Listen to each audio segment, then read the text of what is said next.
see if we can go to the cockpit right now and talk to the group from Whiteman Air Force Base. Gentlemen, you got the narrator. How do you copy?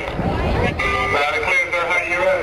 You're 5 square. Thank you so much for coming to Austin Air Force Base, gentlemen. Thanks for having us, sir. How long is your mission today? Today's a pretty cool mission. We're flying a 5.0. 5 hours. So this is our third air show. We've been to McLean, Illinois, Mexico, Missouri, and Austin Air Force Base. Pretty good, sir. That's what it's called. Wraparounds on the outboard surfaces and spoilers as well to help all computer controls, of course. That's what has made the B-2 operational, is the development of computers.